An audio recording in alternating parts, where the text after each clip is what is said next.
안녕하세요. 김유갑의 경제부동산입니다. 구독, 좋아요 부탁드립니다. 전국적으로 집값이 실거래가 기준 20에서 40% 급락하였습니다. 이제 하락하기 시작한 강남과 일기 신도시 등이 30% 추락한 금매가 나오고 있습니다. 지금은 역사적으로 유례가 없을 정도로 하락 속도가 가파릅니다.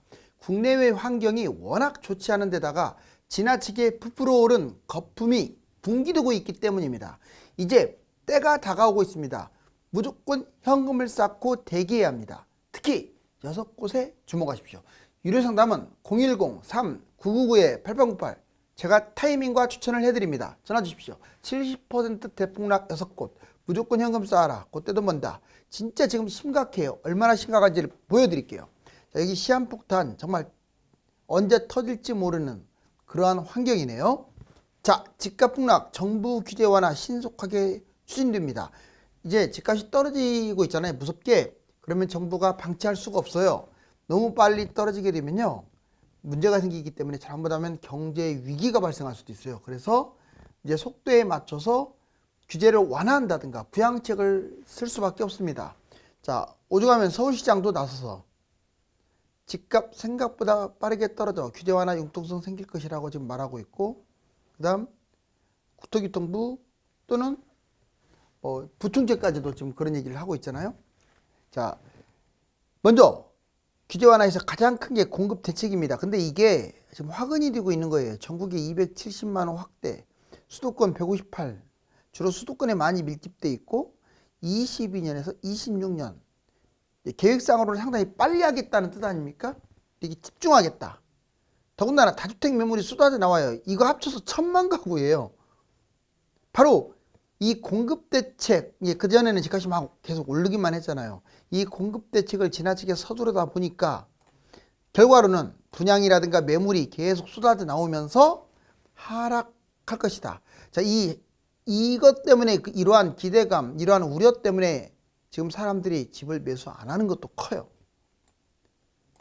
규제지역 폐지할 겁니다. 이제 조정지역, 투기과열지역, 이건 거의 기정사실에 없어지는 거. 한마디로 이런 것들이 없어지면 실거주가 폐지되고 분양권 전매가 가능하다는 거죠. 지방은 아마 올해 중으로 싹 없어질 것 같고요. 수도권도 빠르면 올해 아니면 내년 초에 실거주가 폐지될 가능성이 커요. 이 조정 투기과열지역이 사라지니까. 거주 폐지, 전매 허용한다는 뜻이고요. 부동산 지금 경착륙 상황이에요. 너무 빨리 떨어지는 게 경착륙이거든요. 서서히 떨어뜨리는 게 연착륙이고, 이 연착륙을 유도하기 위해서는 어쩔 수 없습니다. 그렇지만 이 결과적으로 이제 이런 걸 하더라도, 규제 지역을 폐지하더라도 매물은 계속 나올 것이고, 이렇게 되면 이제 미분양, 분양권 전매가 가능하니까 미분양이나 분양권이 막 쏟아질 거예요. 분양을 계속 하게 되니까. 그러면서 하락, 재건축 완화, 재건축 용적률, 층고, 재초안, 초과이익 환수제도 폐지해버릴 거예요. 아마 완화가 아니라 폐지. 재개발 추진 과정, 이거 아주 단순하게 하고 허용도 깔끔하게 해줄 겁니다. 층고, 용적률 마찬가지. 이런 완화를 해준다? 그런데 집값이 올라가야 하는데 올라가지를 않다 보니까 이제 서로 안 살려고 하잖아요. 조합원 매물도. 그래서 매물은 계속 증가하고 하락할 가능성이 커요. 추가 대책. 이제 집값이 많이 떨어지게 되면 부양책 추진합니다. 즉 매매라든가 이제 금매를 잡거나 또는 미분양, 양도세를 아예 면제해줘 버리는 거예요. 5년 동안 면제, 이런 거 많았습니다 옛날에. 또는 등록세 있죠. 취등록세는 완전히 면제. 여러 채 매수 혜택, 2개를 잡든 3개를 잡든 미분양 잡는 대로 다 혜택 주겠다. 한마디로 세금, 대출 완화를 해줍니다. 왜? 집을 너무 안 사게 되면 건설사 부도나고, 결과적으로는 이때가 바로 집값 바닥의 신호를 가져온다. 자, 이제 대폭락 투자 수익률 순위 이대로 하세요. 여러분들, 폭락장이 진짜 왔다 그러면 아무렇게나 하면 안 돼요. 일단 그때 아니면 언제 부풀리겠습니까? 자기 자본금을 부풀리려면 이렇게 해야 돼요. 먼저 대폭락 수익률 순위, 이거 꼭 기억하세요. 1등이 누군 줄 아세요? 본인 것뿐만 아니라 자녀들, 20살 넘은 자녀들 갭투자, 이것도 갭투자라고 했어요. 각각 한 채씩, 또는 자녀가 둘이면 2채씩 돈 되는 대로 이렇게 다다익선 전세기구 투자를 많이 할수록 좋습니다. 본인이 실거주를 한 채를 딱 잡기보다는 자녀들을 이때 해줘야 돼요. 그래야 싸게, 젊은이들을 싼 값에, 또 증여세도 얼마 안 나가잖아요. 그리고 양쪽에서 또는 세 군데서 뛰기 때문에 많이 뜁니다. 10억 벌 걸 거의 20억 이상 번다는 거죠. 두 번째, 2등이 뭔 줄 아세요? 상급지 그냥 갭 투자하는 거예요. 이제 자기 것만 또는 자녀 것만 집값 폭락장에 매입. 결론적으로는 여러 개를 갭 투자한 게 1등이고, 물론 이름을 달리해야 돼요. 2주택은 별로 안 좋습니다. 자, 상급지 갭 투자가 두 번째고, 세 번째는 뭔 줄 아세요? 이제 빚 투자, 실거주입니다. 고지식한 분들, 빚을 안 내고 그냥 쑥 들어가는 분들이 있는데 뭐 그거 나쁘다고 할 수 없죠. 내가 빚 내기 싫은데. 하지만 폭락장에는 빚을 내야 좋은 아파트일수록 조금 더 비싸잖아요. 폭락장에. 자, 그게 많이 뛰겠죠. 그래서 상급지 대출을 받고 투자해라. 집값 폭락 대출로 거주하는 경우. 하지만 얘들이 이 실거주도 폐지됐는데 갭 투자를 이길 수가 없어요. 그래서 3위. 자, 4위는 뭔 줄 아세요? 상급지 분양. 분양은 4위밖에 안 돼요. 자, 이 상급지의 특급 지역의 급매보다 분양은 한참 밀립니다. 분양권, 미분양 마찬가지예요. 다만 얘들도 무조건 무시할 수는 없는 게 분양권, 미분양이 세트예요. 자, 3기 신도시라든가 서울이라든가 지방 입지 좋은 곳들 싸게 분양 나오잖아요. 그러면 피도 별로 안 붙잖아요. 또 분양권 전매가 가능하니까 프리미엄 받고 팔 수도 있는 거고, 융통성이 있다는 게 장점이고, 또 계약금 5%에 이자 후불제, 무이자 뭐 이런 걸로 갈 수도 있어요. 자, 이제 5위는 뭐냐면 일시적 2주택. 자, 개인이 두 개를 잡는 건데, 자, 한시적으로 두 주택을 매수하게 돼서 먼저 매수한 걸 팔게 되면 비과세잖아요. 추가로 주택 매입. 하나만 매입하는 것보다는 두 개 매입하는 게 조금 더 낫죠. 쌍끌이를 하는 거죠. 다만 일시적 2주택 같은 경우는 이제 몇 년 내에 먼저 매수한 걸 팔아야 하기 때문에 타이밍을 잘 맞춰야 합니다. 마지막으로 6위가 뭔 줄 아세요? 자, 상급지 실거주 하는 사람입니다. 상급지 실거주. 자, 대출 없이 자본 거주. 그러니까 대출을 받지 않고 그냥 상급지로 그냥 자기 돈에 맞춰서 거주하는 사람. 근데 더 안 좋은 사람이 있어요. 7위. 자, 자기 직장에 가까운 곳. 나는 여기가 좋으니까 이 근처에서 집을 잡을 거야. 이런 사람이 제일 망하는 거예요. 비록 대단지 아파트를 잡았어도 이 사람은 스스로가 투자성 갖다 좁혀버린 거예요. 즉, 상급지로 옮겨가서 잡아야 하는데 그냥 거기가 자기가 살던 곳에서 제일 좋은 것만 잡으려고 하니 뛰지를 않는 거예요, 별로. 자, 이제 알았죠? 꼭 기억하시고, 폭락장에 떼돈 벌 곳 6곳을 한번 찝어볼게요. 간단하게. 자, 이제 아파트도 있지만 우선은 지역이 중요하겠죠? 먼저 서울의 첫 번째, 강남, 반포, 잠원, 압구정, 청담, 삼성 꼭 기억하세요.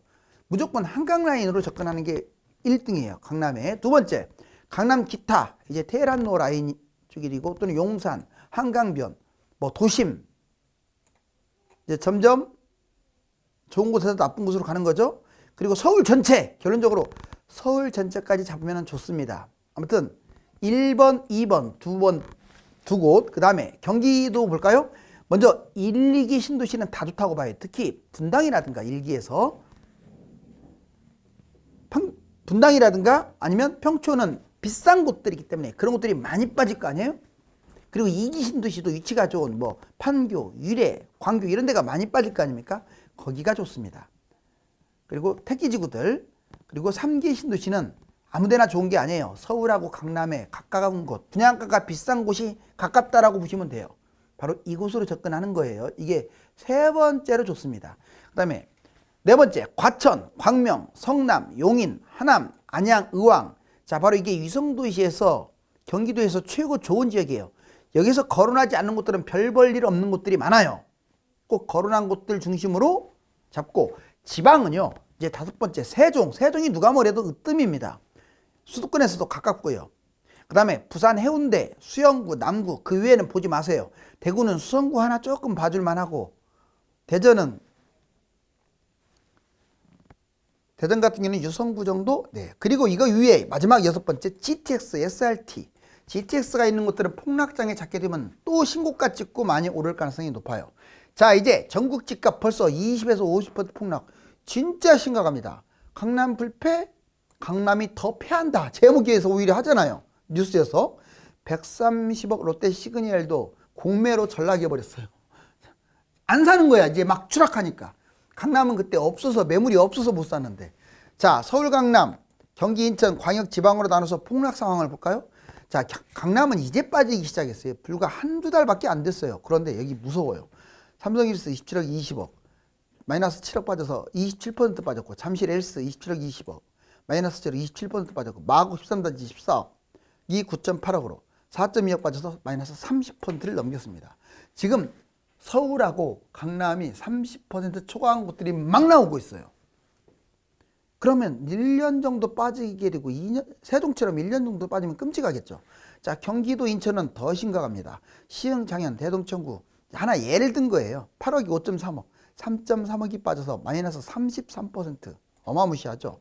송도, 자, 마라나베이 11.5억이 6.5억, 거의 5억, 34%나 폭락을 했습니다. 사실상 40% 정도 떨어졌다고 보셔도 되겠네요.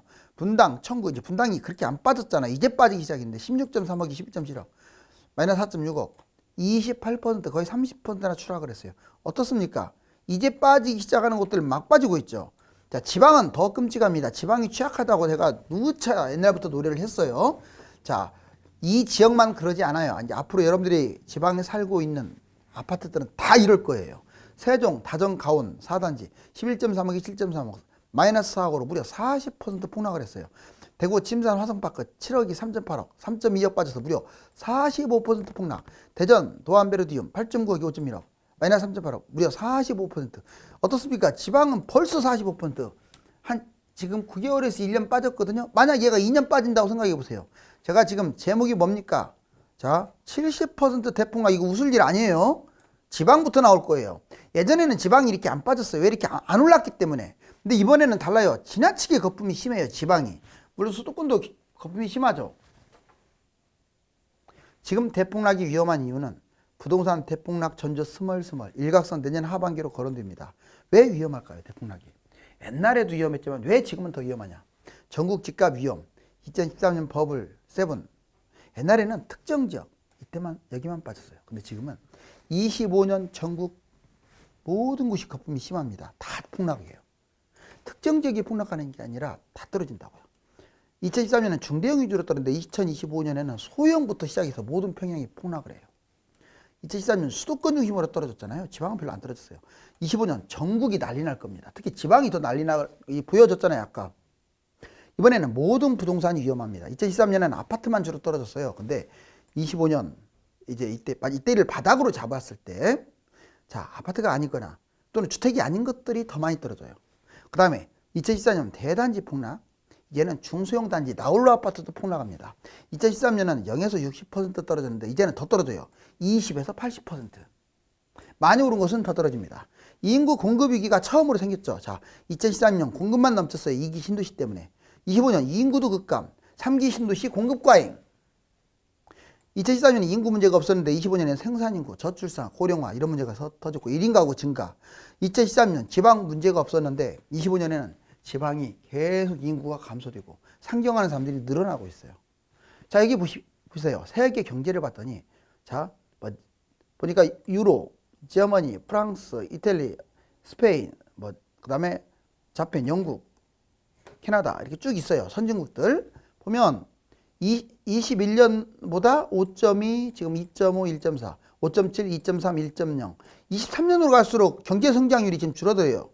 경제 성장률입니다. 그 다음에 유럽도 5.7, 2.3, 1.0. 그 다음에 독일도 2.9, 1.2, 0.8.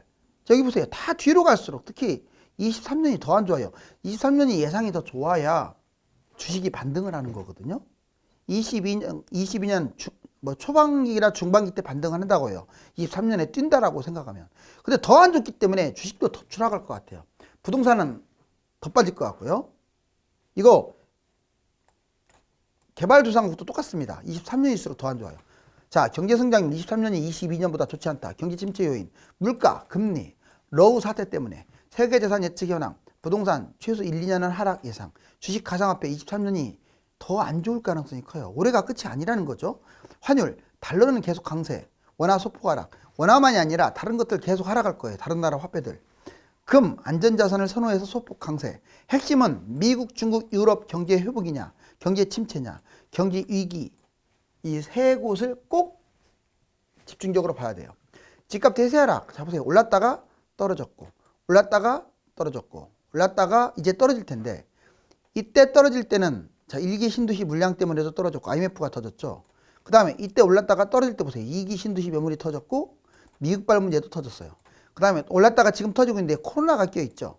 자 이제 A처럼 좀 빠졌다가 올라갈 거냐. 아니 B가 유력한데 왜냐하면 이 모양하고 비슷하죠.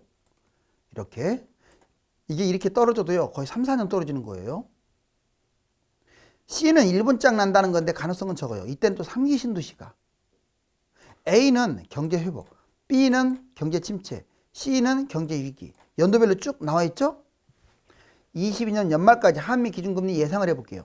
자, 우리나라 현재 2.5, 미국, 자, 2.5 좀 이제, 미국이 2.5 좀 넘어가고 우리나라 2.5인데, 얘가 연말 가면 미국은 4.25까지, 이번에 빅 스텝 밟으면, 자이언트 스텝을 밟으면, 그 다음에 우리나라는 3.0, 즉, 올 연말 정도 미국은 4에서 4.5, 우리나라는 3.0 정도 기준금리 예상. 그러다 보니까 평균 대출금리가 올라가고 있어요. 일반 신용대출 끔찍하죠. 그 다음에 가계대출, 주택담보대출. 이게 지금 평균치라서 그렇지 많게는 7%도 초과한다 이거죠. 부동산 공급과인 주택을 짓지만 계속 신도시만 만들고 주택을 짓지만 말고요. 좀 다주택을 줄이세요. 없앨 수는 없어요. 다주택에 순기능도 있으니까. 하지만 여기 보세요. 자, 1주택인 사람들이 좀씩 늘어났죠. 근데 2주택 보세요. 줄어든 게 없어요. 15년부터 20년까지 뭐 줄어든 게 있습니까? 20년에 약간 줄었지만 별로 오히려 늘어나네 두 건은. 3주택 보세요. 계속 늘어났잖아요. 4주택 늘어나고 5주택 늘어나고 무주택도 좀 늘어났어요. 세대수가 증가하면서. 하지만 다주택은 2주택부터 5주택은 줄어야 할 거 아니에요. 자꾸 집을 지으면 뭐합니까? 이 사람들이 계속 잡는데. 정부가 그런 정책을 펴는데. 제발 좀 집을 그만 짓고 다주택자들을 조금 줄여주는 그런 정책이 필요합니다. 자, 2020년부터 계속 올랐어요. 그 앞에도 올랐죠. 그러다가 이렇게 쭉 내려갔는데 여기 보세요. 지금 빠진 지 얼마 안 돼요. 이게 달별로 나와 있는 거거든요. 한 서너 달밖에 안 되는데 수도권 같은 경우는 서너 달밖에 안 빠졌는데 세상에 어떻게 20% 30% 급매가 나옵니까? 매매 전망지수 113까지 갔었어요. 그런 게 지금 60 최악으로 계속하고 있고 이게 매매 가격 지수가 왜 무섭냐면 지금 저번 주 자 8월 15일 8월 20일 볼게요. 0.09 했던 게 0.14로 전국 폭락을 했고 1주 만에 0.12가 0.18 수도권 자 지방 0.07이 0.11 서울도 0.09가 0.11 지금 이번 주 이제 29일자 하나 나올 거예요. 갈수록 급락한다는 게 문제죠. 자 이게 집인데 지금 바닥까지 부딪힐 정도로 추락하고 있네요. 집값이 오를 때는 못 사서 안 달라던 사람들이 집값이 하락이 계속되면 무관심으로 집을 매수하지 않다가 뒤늦게 후회합니다. 하락폭이 크기 때문에 타이밍이 점점 가까워졌으니 바로 준비하십시오. 감사합니다.